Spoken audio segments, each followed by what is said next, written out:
Noomana makoido soulmates oy. Mathangi numitana strangers sakhangnadaba amagum. Amuktang khak khanarubagi nataba yam ka hena namthak tawrubagi nataba. Si tawbagi maramdi yam hena dangerous oiba apik apikba nungtigi oiba asoibana khajik khajik nungsibado marai chathan banani. Aduga akhwaidagi hena asoibadi karino haibada kaithari iba nungsibado makoina khangba ngamdabani. Kariguma nangna kanagumba ama nungsiradi nangi oina punsi chupa leheningadi munna taro sida leire asoiba tara nangna relationship amada kaidunungda tawroidaba 1 nangi partner bu maru oina laudaba nungsiba se nangi oina pirak aga thammaba nate masi choice ni nangi choice nangna apik pa thabak mayam ama appreciate tawba lepa kanda nangna khongthang ama naksalabani mabu punsigi oina mangjabagi aduna tawbimal utlu thank you hayu mabu ningsing hallu masi maru oi haiba sigumba apik pa ingit mayam sinani nungsibagi marido tungkoina lehelliba aduna ngaiduna leiganu ka hena thengdringaida phongdu masi nangna kayam khange haiba 2 jealousy na nangbu control tawhonganu jealousy se silent killer ni Masina nangi relationship pu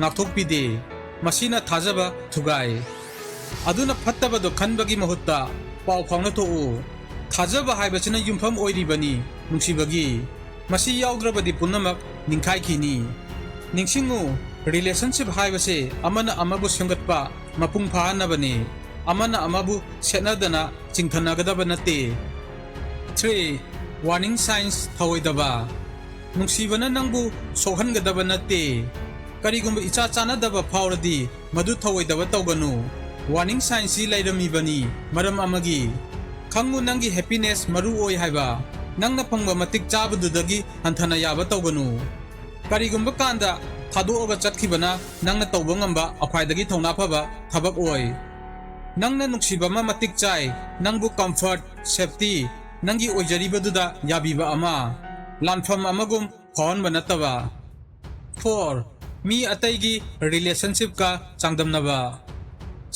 china relationship amagi harau taramba bu hanthali relationship khudimaki masagi top topa masak leijai aduna nasagi nungsi lambido oina focus taw nangi love story do karina special ohenge celebrate taw nungsinaba haibase perfect oibagi wanate masidi amana amagi oina perfect oina bani nangi love story do nasana thanda khakini mi atopa kanagumba ama hektagi love story na masak taghanganu kaidonungda haiba tawganu aigi ex ti kaidonungda si tawde atopa couples kaidi aikoi sumaina fight tawde nangi partner bu Instagram relationship ki partner ga kaidonungda changdamnaba tawganu makhoina highlight tawri dudi harau nungaiba khaktani relationship ki mistakes nungtigi awaba thengnabu utpanate karigumba nangna matam chuppada nangi partner gi awatpada focus tawradi nangi partner gi afaba nungaibada kaidonungda appreciate tawroi 5 nangi daka oibagi matangda wari sadaba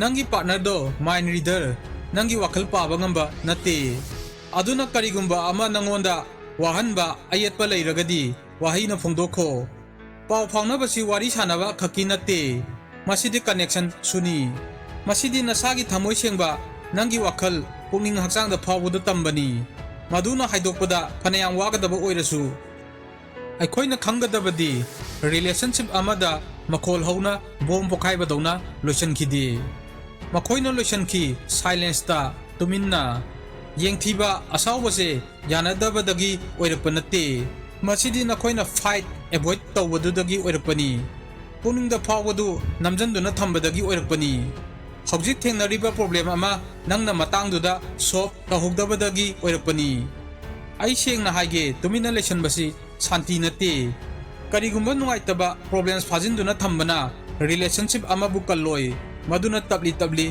relationship ama bu hatokani asengba connection di janadaba nungaitaba phawadu avoid tawbada leite masidi nakhoi ani na punna mayokna badalai 6 nasagi happiness neglect tawba nungsibada nasagi khandabase masina machak ama oi yengthiba asawbagi nasagi happiness na thaiduna nungsibada saruk yaba ngamoy. Asengba nungsibana nakoi animaki chakotpada puning thawat-kani. Sacrifice na nate. Nangi happiness maru oy. Kaidong nungda kauthokanu masi. 7. Aronba thamba. Aronba thamba na thajadaba pohalli. Karigumba nang na thamoy sengba ngamdragadi nasana thanda wahang hangjau. Karigino na. Manung mapal masak khangnaba na maruni mapanggal kanba relationship amagi. Aronba thambadi masa mathanda phongdok chari. Maduna nang na sengba chari ba relationship to kahenganu. 8. Nungsibagi maisak hantahan ganu. Nungsiba haibase feeling phawa dukhak nate. Masi action tawasuni. Aduna phawnariba nungsibado manghankhinu. Amana amabu date adum tawnaw. Nungsibaduda adum hanjan luptuna leinaw. Nungsibase action pangthokpani honaba changi. Kaidawnungda amana amabu support tawba maru oina khanaba lepkanu numit khudingi. 9. Boundary semba. Boundary sembasi selfish oiba nate. Masi darka oiba amani amana amagi space ikai khumnabagi. Healthy boundaries na healthy oiba relationship ama semi. Masi di balance thambagini control gi nate. Nungsibasi mara chetli partner animak na amana amagi value khangnaba respect tongnabada. 10. Kaidonungda kauthokanu nungsibase nangi choice ni. Nongmadi mongonda ngaujabado hanthakini. Langtaknaba hanthakini. Chakliba maidu mamthakini. Adugi numituda nangonda choice ama mayoknagani. Mangondagi lapthokhrasira natraga makha chathaduna hena mapangan kanba relationship ama semsira. Maramdi nungsiba haibase hauriba feelings tu khakinate. Feelings ti hongni attraction hanthakini. Langtaknaba lakani chatkini. Adubu asengma nungsibadi choice amani. Choice amani hanjan na magi damak laibagi. Choice amani ngakpibagi. Choice amani tasena maru oiba amagi fight tawbagi. Aduna nasana thanda wahang hangjau. Nangna nungsiba khallira natraga chumna asa khak tawrira uina chakkanina. Karigumba nangna sigi video si swai faw yauragadi nangi relationship ki nangna care lawi. Aduna sida nangi challenge ama leire. Sigi mistakes mayam sidagi ama khallu. Aduga ngasimak semdou. Maramdi nungsibase chana na hekta thengnaruba nate. Masidi sembani.